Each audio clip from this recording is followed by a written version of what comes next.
Bears Central. In today's episode, first of all, we got the full team in the building. C-Dubb and Bobby's in the building.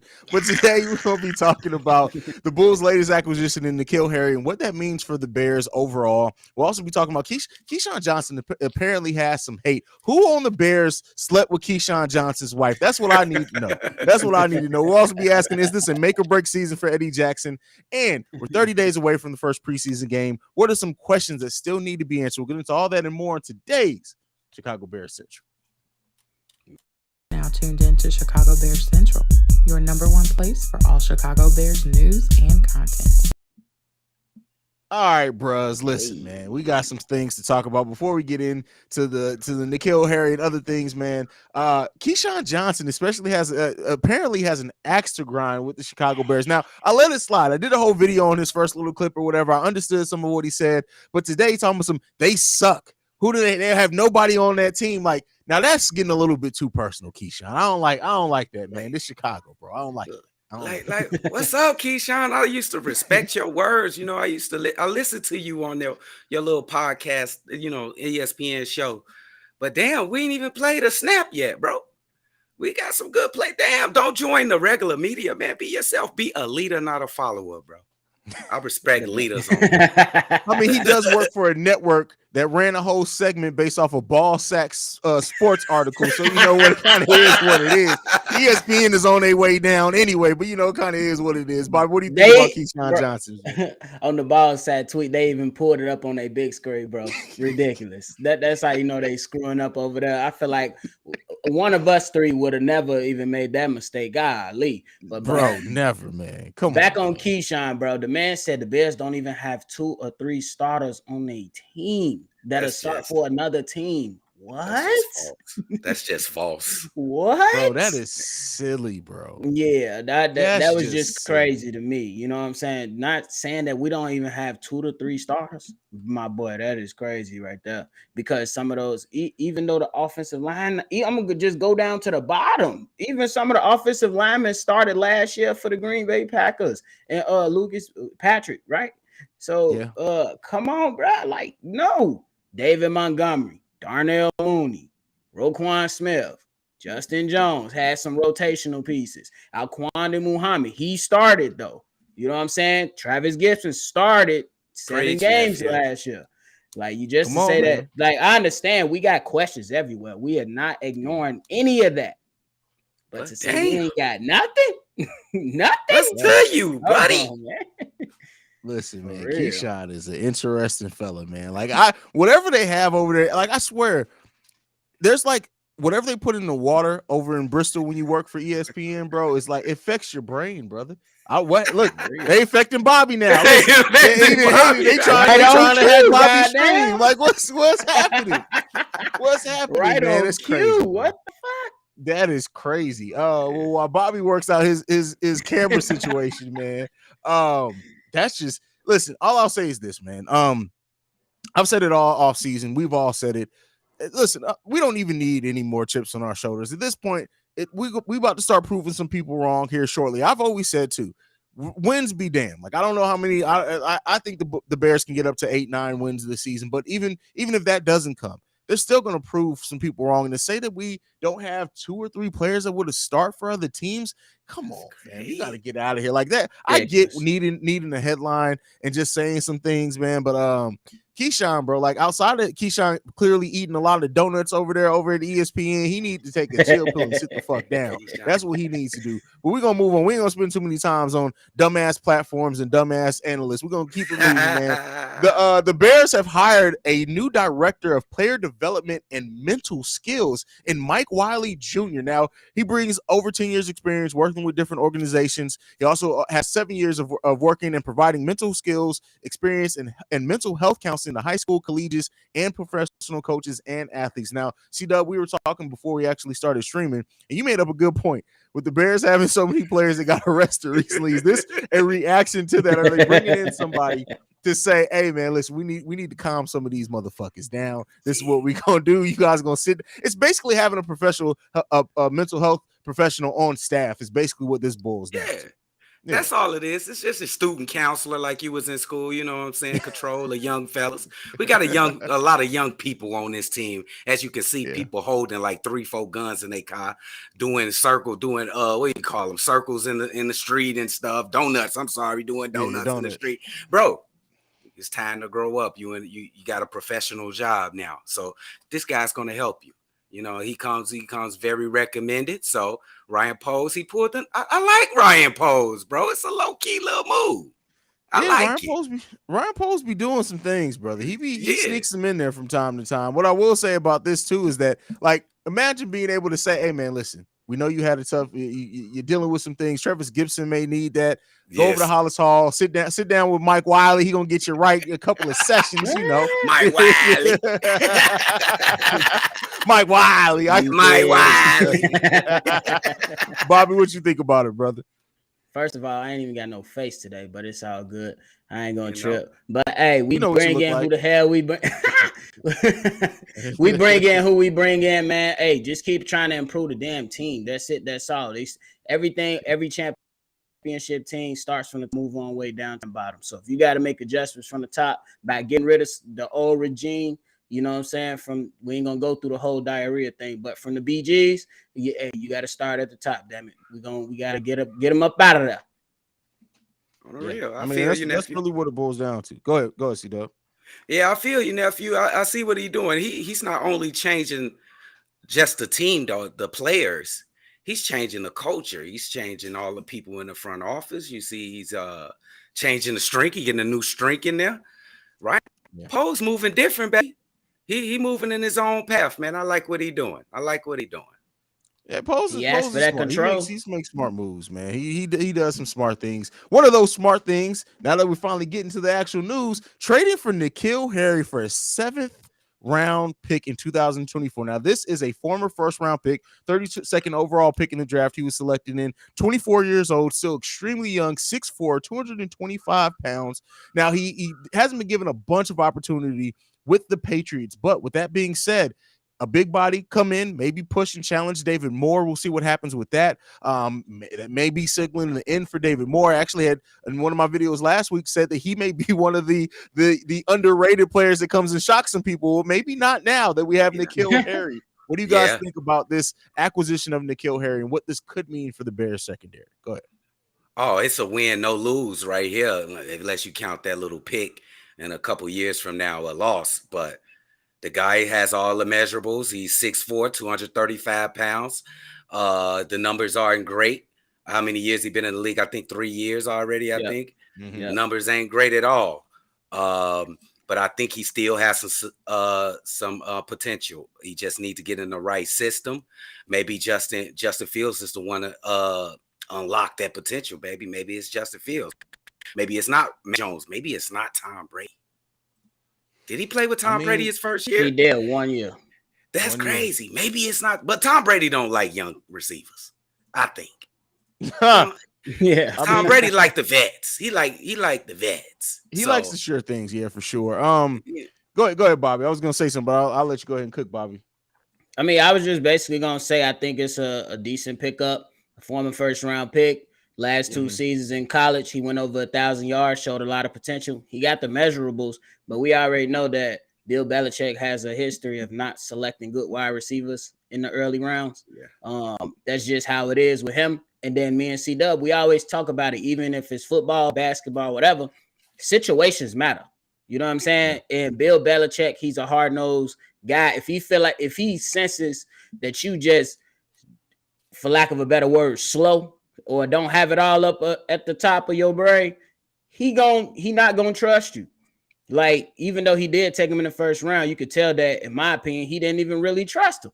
You know what I'm saying? And then last year he playing with Mac Jones, the same Mac Jones that in the game only threw 2 passes. You know what I'm saying? Bill Belichick is a game plan head coach. He stick to his guns, and that's just how it run. But I think that David Moore, he might be on his way out, either him or Daz Newsome, just to make way. Because I think that N'Keal Harry has the talent.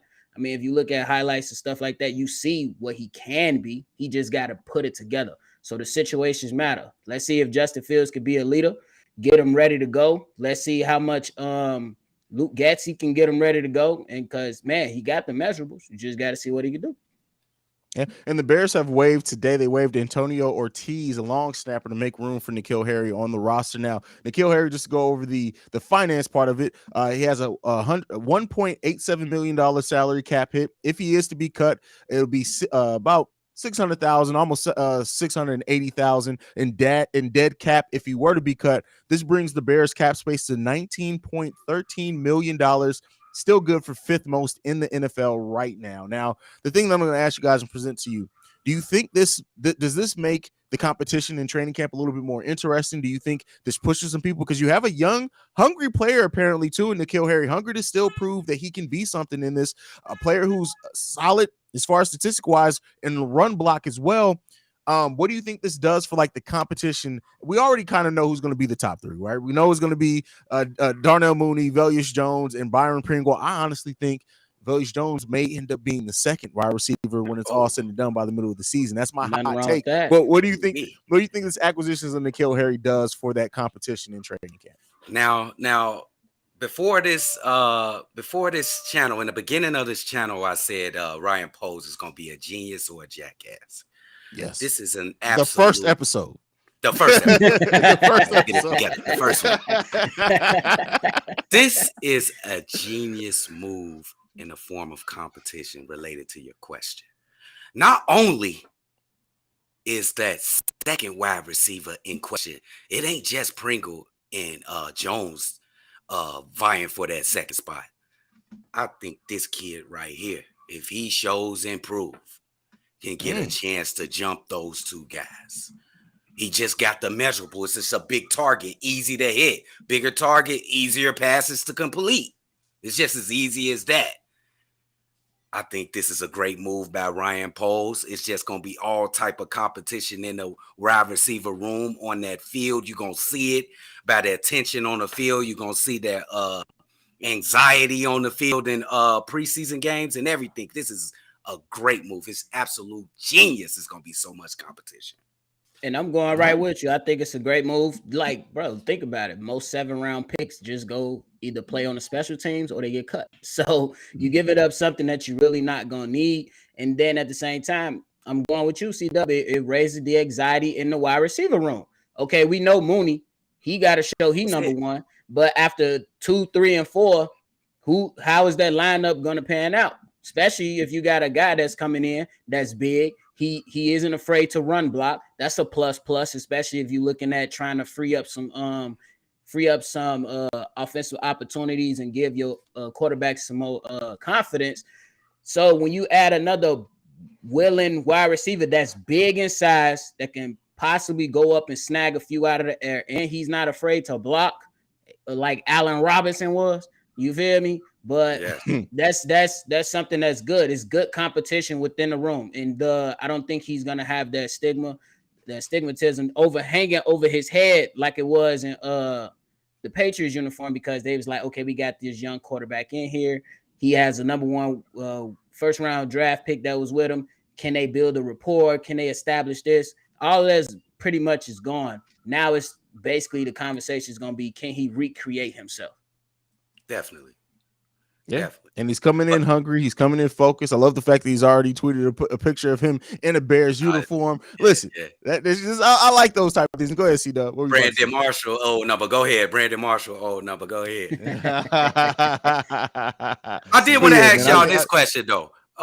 Y'all keep saying, like, after 2 and 3, I think he in the running for that 2, 3. I think he's in the running for the opposite side of Darnell Mooney. Y'all don't think he can get a chance to get that?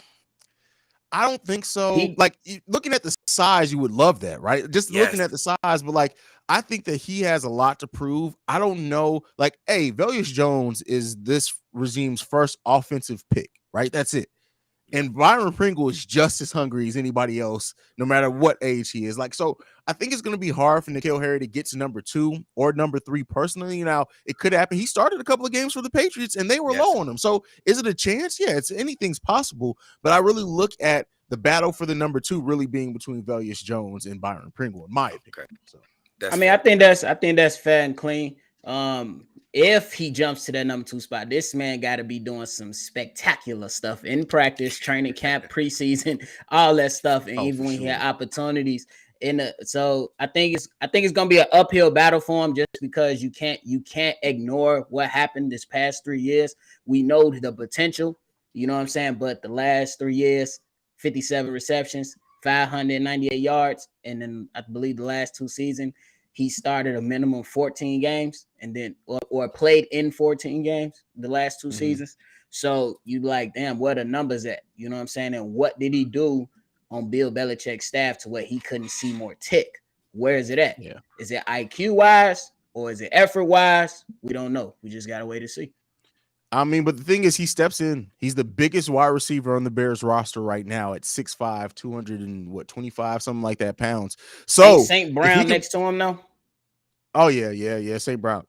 I almost forget about him sometimes. Yeah, me too. But he got that long ass first name, but you know what I'm saying, just to bring it up. But I really, if he can come into training camp, be that big target for Justin Fields, grasp the system. I mean, they brought him in, so I do think that Luke Getsy and them, and we know they're trying to cultivate young talent here in the Chicago Bears right now. So if there's something to be mined in N'Keal Harry, they're going to try to get everything out of him. They're going to try to get it all, but we'll see what that ends up turning into. If he does end up breaking that rotation, and what he can do if he does do that, man. So shout out to him. Hopefully he can do it. But let's go ahead and move on. Next question for this episode.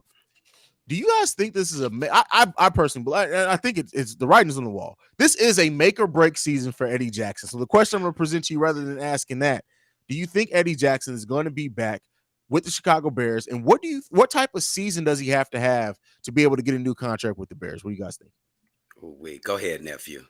Well, first and foremost, we got to understand that this guy, he better not have that same damn season he had last year. Oh, he's even said that he was terrible last season. Yeah, terrible, missing tackles, blowing coverages, and throwing his damn arms up, blaming everybody else. That's all out the window. You know what I'm saying? That's unacceptable, especially if he coming into this year like that.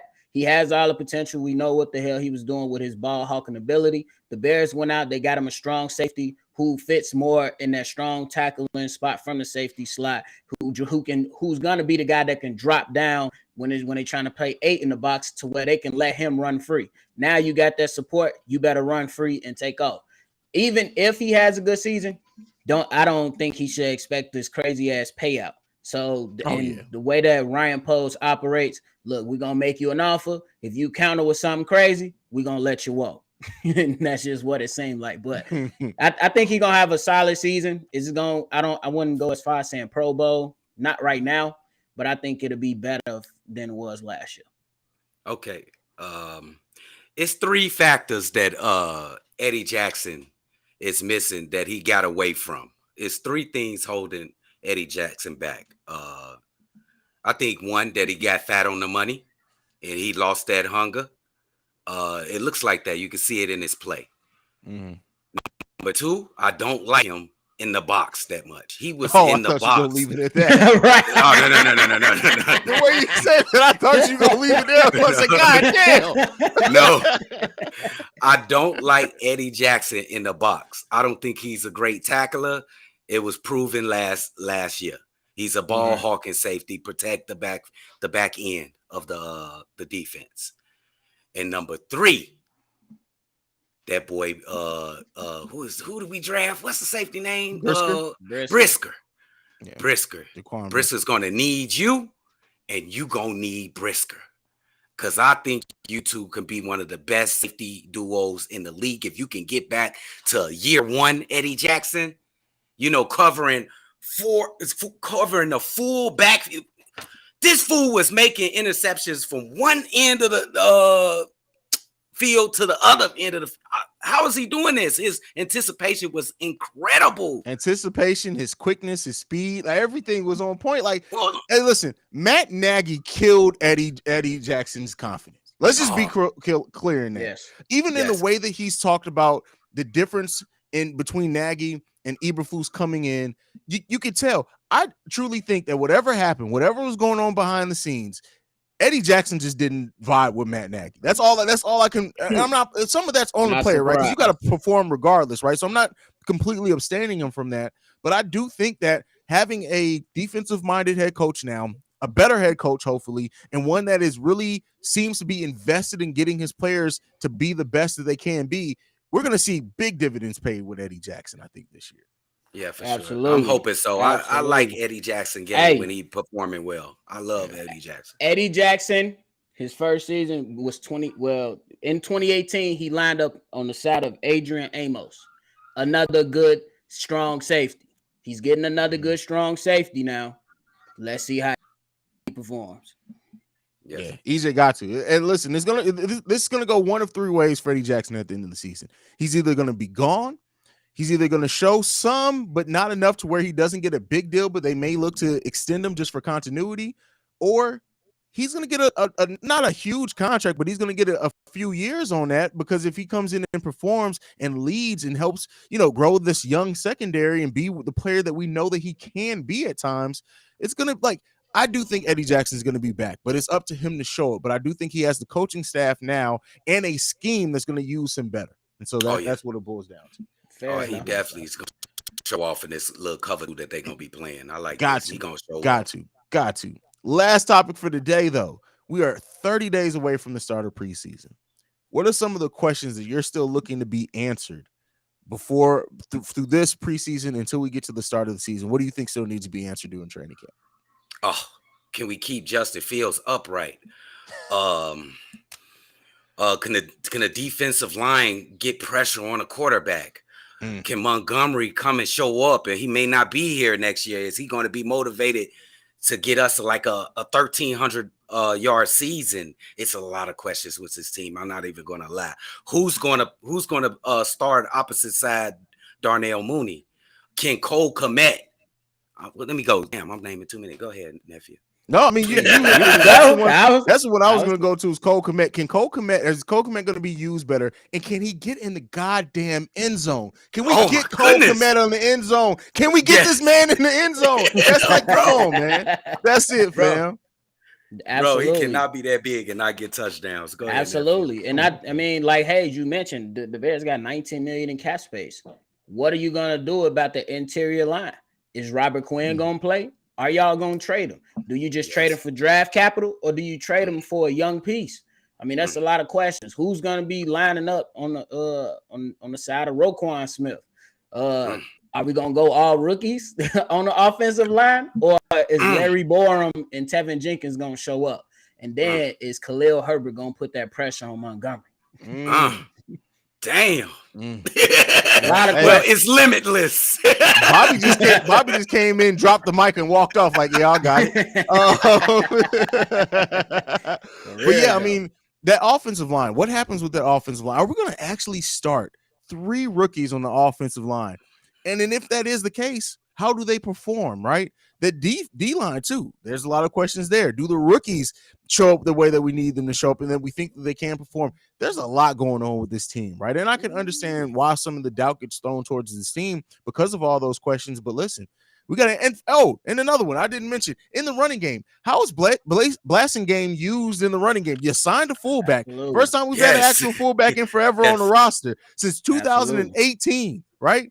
Yes. 2008, that is 4 years. Yes. How are you going to use him? To me, you sign a fullback, that must mean that, hey, he either is going to be a hell of a run blocker, or you're planning on using your run game very effective. You already got Khalil Herbert and David Montgomery, right? Yes. You throw in a fullback in that. How dangerous is this running game going to actually be? And like a whole bunch of questions with that. But like I said, Cole Kmet needs to get a God. I'm gonna go crazy. If that man gets a touchdown in preseason, y'all gonna be like, that nigga is really over here tripping about preseason. Can Cole Kmet get in the goddamn red zone?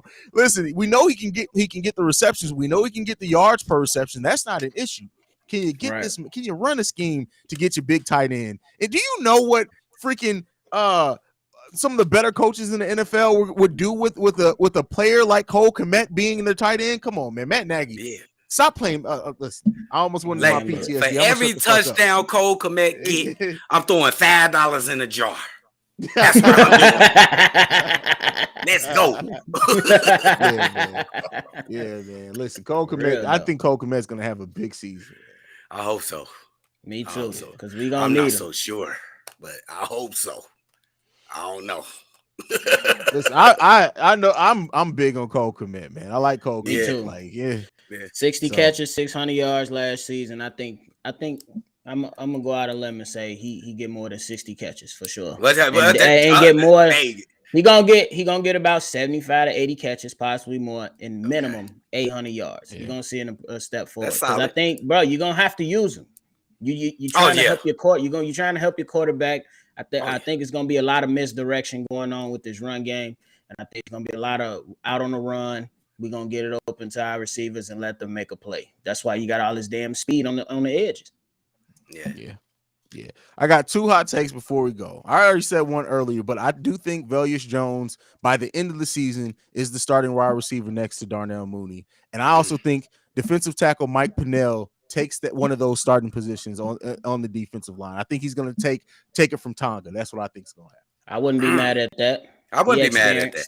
He had experience, played the Kansas City Chiefs, and did pretty well. So I wouldn't be mad at that. Oh man, he from the Chiefs. Chiefs and defense.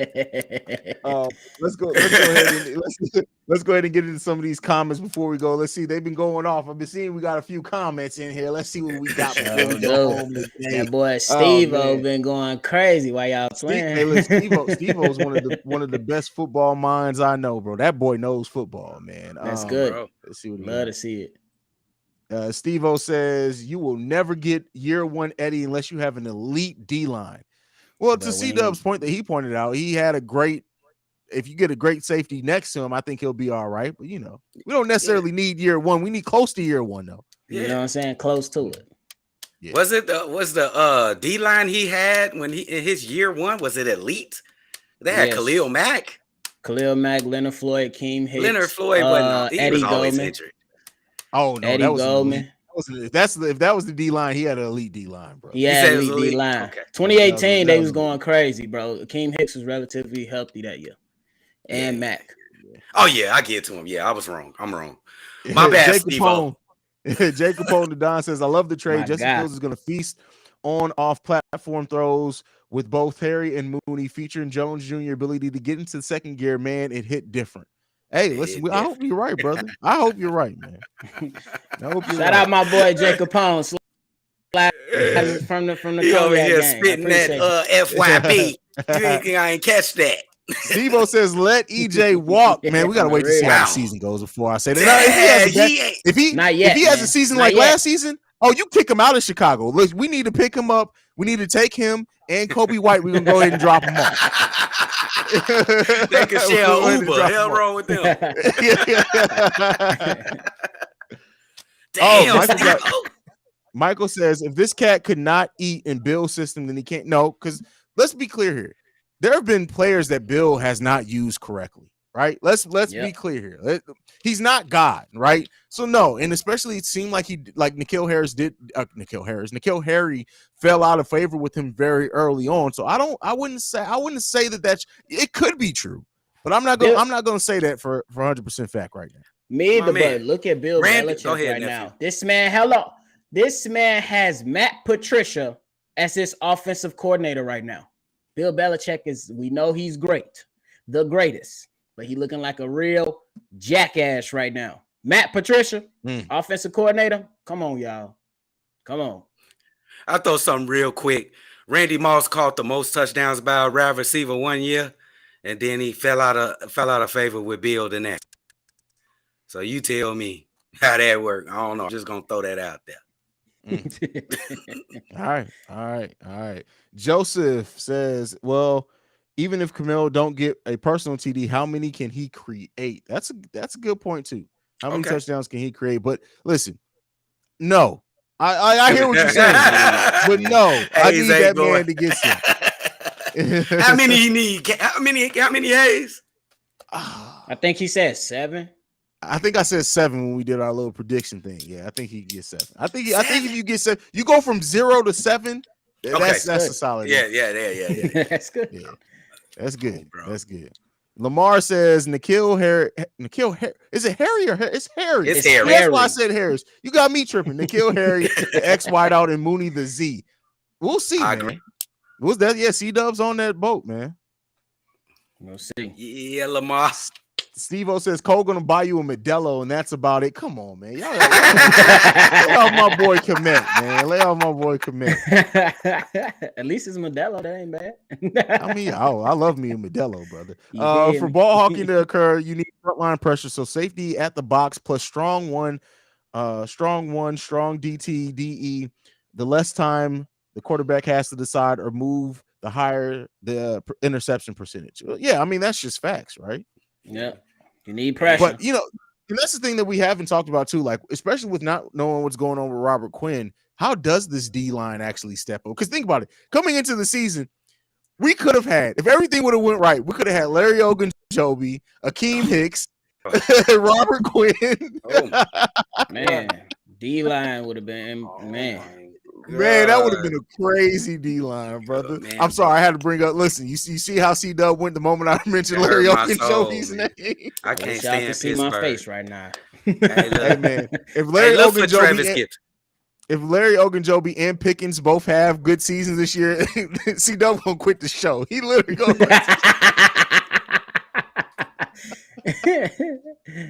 for real. Oh man, y'all watch out for Travis Gibson though. Gibson. Oh, definitely. Vern in the building. Vern says Justin finna cook the season on the simple fact that Matt Nagy's gone for real. Listen, that Nagyitis is out the building, man. We cleared that out last week. The whole team has been vaccinated, my guy. No more Nagy. Steven says, I'm just being funny. To be honest, I believe the team is heavy disrespectful due to Nagy. Nagy really made any talent we had look untalented, and now the whole league think we the Jets. And that's the thing. Let's talk about this, right? Before we go. Why is it that every Chicago team, every single Chicago team, anytime they trade for a player, they doubt us? They doubt it. I don't know, bro. It's like people can. We got Vooch coming off with a 20-11 season. He's not that good. We need to trade. We come on, man. Like what? Why is it all of a sudden? I remember when the city of Chicago used to get so much respect in every sport. Damn near. That's a fact. That's a fact. We're just doubted. And freaking the Sox. Like, come on, man. What's going on, fam? Yeah, man. The disrespect is real out there. The disrespect. I don't know what the stigma is. I don't get it. Go ahead, nephew. But they show be, man, like, my thing is, bro, I want all the damn smoke. I wish y'all can see me right now. But I want all the damn smoke. Let them keep talking, because then y'all going to get shorts for me talking shit. And I like talking shit. So let's do it. Keep talking. And by the way, disrespect that, and I'm going. While we on live, get Tony La Russa out of my goddamn city, please. Oh my God.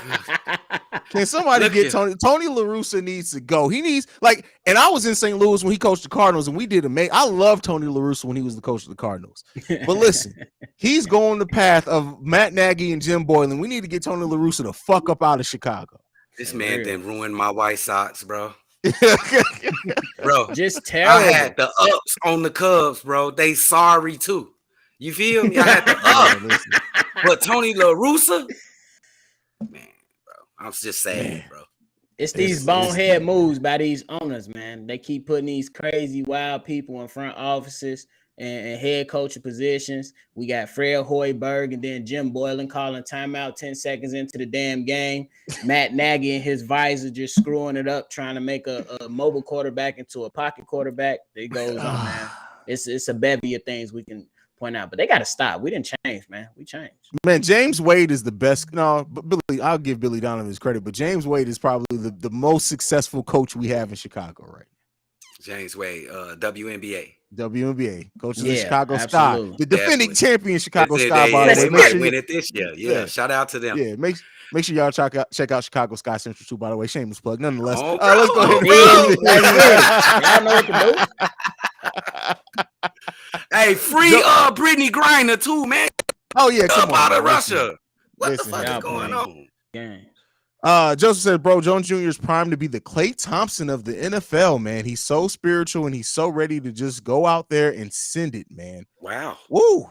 That's saying a lot, Brody. That's a loaded statement there, my brother. That's saying a lot, bro. That means he's gonna be a Hall of Fame. That means he's gonna be a Hall of Fame wide receiver. Ooh. Hey, listen. Multiple champion. All I can say is this, man. You want your wide receiver to have a big personality, right? Velus Jones got. When I read that quote that he said, "Hey, listen, my age ain't gonna stop me from running past you and getting touchdowns." That's all I need. That's all I needed to read. Oh, he said that quote. I'm co-signing. Oh, I like that. Bro, co-signing. I like all that. I needed. That's literally when I was like, "Oh no, he's about to be the second starting wide receiver for the end of the season, bro." That's all. Because he's already quick, fast. Now that was where we traded for N'Keal Harry. But listen, that's all I needed to see from him. Wow. Listen, I'm about to read the questions. Y'all ain't see. He said after he was asked about his age, he says people talk about it, but it don't matter. I'm a baller at the end of the day. I know what I can do. Being 25 years old is not going to stop me from running past people to score touchdowns and stuff like that. I'm going to be fast for a long time, strong for a long time, and making plays for a long time. So it's really irrelevant. Let's go. Come on, man. Hey, get my boy on a quick screen. I need to see it. Come on, fam. Bro. My boy on a quick screen. I need to see it. Salute that boy. He became one of my favorite Bears. I'm telling y'all, man. I'm telling you. I'm telling you. Like Joseph Chicago up. Talk, you watch, man. Listen, not many players as explosive as Velus. He's special, man. He doesn't lack field vision. Listen, I'm telling y'all, Velus Jones is going to have a good season this year, man. And when I looked at his highlights, he remind me of Deebo Samuel. I'm not lying. That's the first thing that came to my mind. And then that attitude. Oh, yeah. I'm rocking with Jones. You need them dogs in that locker room. I'm a fan, Brody. I told y'all who I've been comparing him to. I'm telling y'all, Johnny Knox. That's all I see when I look at him. Johnny Knox. Comparison. Johnny Knox. I'm telling y'all. Speed. Listen, boy, I am Speed. We're gonna call that man Lightning McQueen. But Unk's in the building. Uncle Up said Jones gonna be the number 2 wide receiver next year. Hey, listen, that's what I've been saying, man. Let's get it. Big Up. Hey, Steve-O got a great comment. Who? Steve-O. He got a great comment. This one? Yes, sir. Because Dalen Terry, he talking that right stuff. You feel me? Yes, listen, we got some rookies that coming in with some confidence in Chicago. I love it, baby. I love it. They gonna fit right in. I told everybody we gonna love these. We gonna love Dalen Terry. Y'all gonna love this guy right here. Jones, Velus Jones. I just fell in love with that statement right there. I just fell in love. I'm telling you, we got some up and comers in Chicago, man. But y'all got anything left before we go ahead and send them off today? Oh no, just thank you y'all for coming in and checking out the CBC. I just put the little, CBC. I don't know if they like it, but I'm gonna just say it. Checking out the CBC. Make sure y'all keep tuning in. It's getting close to some real action, baby. That's when we gonna get extra lit. Stay in tune.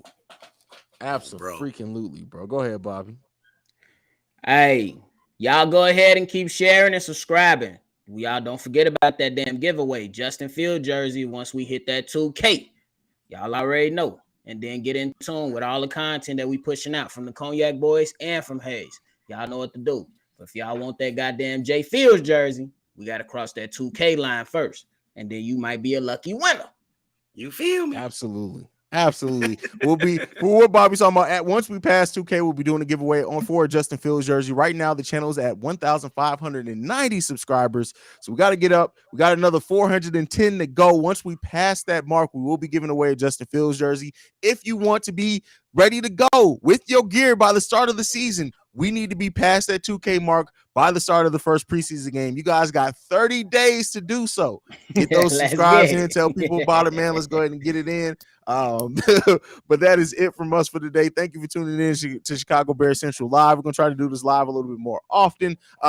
Make sure you follow the show at Chi Bears Central. You can send us any feedback, questions, comments, concerns, ChicagoBearsCentral@gmail.com. And lastly, if you want to leave a text and or voicemail, the number to do so, 773-270-2799. We are the number 1 spot for everything Chicago Bears related. We out this bitch.